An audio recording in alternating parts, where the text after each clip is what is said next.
welcome back to my channel. I hope you're all okay. If you are new here, I am Rachel. I'm a mummy to a little 18-month-old boy called Joshua, and the sorts of things that you're going to find on this channel are baby, parenting, lifestyle, reviews, hauls, days in the life, little bits of everything really. So if that is your cup of tea, then please hit the subscribe button down below to stick around, and if you are a returning subscriber, then welcome back. I am back today with a video that I wanted to film for quite a long time now, and it is things that I wish I'd known before I went for a cesarean. So a little bit of background: you may or may not have watched my labour and delivery story. If you haven't, I will link it down below for you to go and have a look, but if you haven't, just a little catch up. I ended up, after a very long 52-hour labour, after being induced, I was rushed in for an emergency cesarean.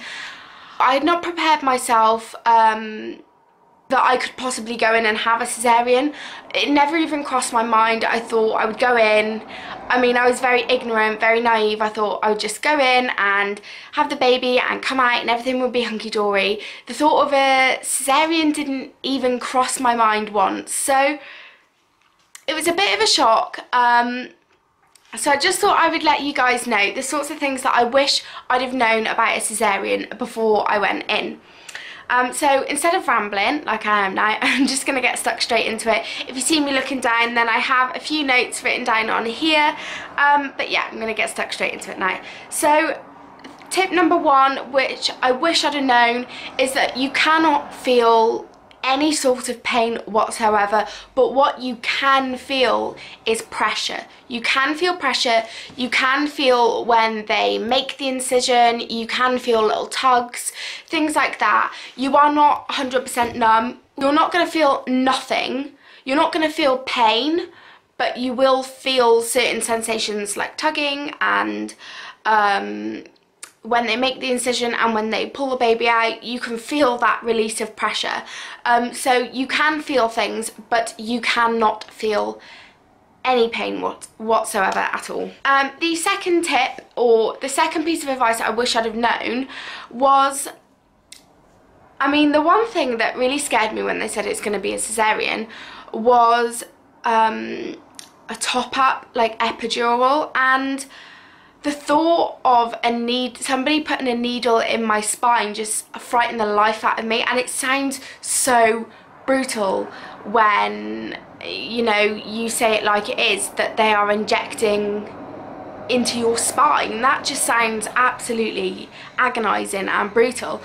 But what I didn't know is that they give you a local like numbing injection before they actually inject into your spine, and believe me now, you cannot feel anything at all. You cannot feel that injection going in. I mean, again, you can feel pressure, you can feel that, you know, it's happening, but it doesn't hurt at all. So if the thought of an epidural absolutely frightens the life out of you like it did with me, then be rest assured you will not be able to feel that needle going in your spine, and it really, really isn't as scary as you think it's going to be. The third thing that I didn't know about having a cesarean is that you still get very messy down there after you've given birth. I, again, very naively thought, oh, I've had a C-section, you know, I haven't done it naturally, I haven't done it vaginally, am I even going to bleed down there? Yes, you will bleed down there, which I was so unaware of, but everything still does get quite messy down there after you've had a cesarean, so pack lots and lots and lots of maternity pads. And that brings me on to my next point of, you also bleed for a lot longer after you've had a cesarean. It takes your body a lot longer to get rid of all the stuff that was in you from pregnancy. So after you've had a cesarean, you will bleed, and you will bleed for longer than if you've done it vaginally. So you will need lots and lots and lots of maternity pads. And the next thing that I wish I'd have known is your bump takes a lot longer to go down than if you had done it vaginally. Obviously I don't know I can't compare because I've only had a C-section, but I was in hospital with Joshua for 6 days once he was born, and by day 6 I still looked about 20 weeks pregnant when I left the hospital. My bump took about 2 or 3 weeks to fully go down, which I didn't think it would take that long. Another thing that I just didn't know, and I wish I'd have known, because I thought, is there something wrong with me? Like, why won't my bump go down? I still look like I'm 20 weeks pregnant. And a midwife did come and assure me that it's normal for your bump to take longer to go down after you've had a C-section. Another thing that I didn't know is that when you have quite a big dose of the epidural to numb you up to your neck, a very common side effect of that drug is to make you vigorously shake, and this happened to me, and my partner Sam was hollering all the midwives and doctors to get me more blankets because he thought I was cold, and I kept telling him I'm not cold, I'm not cold. And apparently shaking is a very common side effect of having the epidural. My whole body was like that on the operating table, and it didn't hurt, it was just a bit uncomfortable really, more than anything. But I didn't know that, and it was a bit scary at the time that I was like vigorously shaking like this, and I physically couldn't stop myself from doing it. The other thing that I didn't know after you had a cesarean is that you have to actually have a needle in your arm or your stomach for 7 days after you've had a C-section, and this is to prevent blood clotting. I actually found that injection more painful than the epidural. I don't know why, but that was another thing I didn't know, is you do have to have an injection in your arm or your stomach every day for 7 days after you've had a C-section to prevent blood clotting.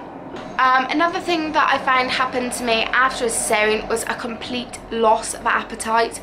I just had no appetite whatsoever when I'd had him. My stomach wasn't able to hold a lot of sort of food in it, and I just completely lost my appetite for about a month, and only after then did it start to sort of come back a little bit.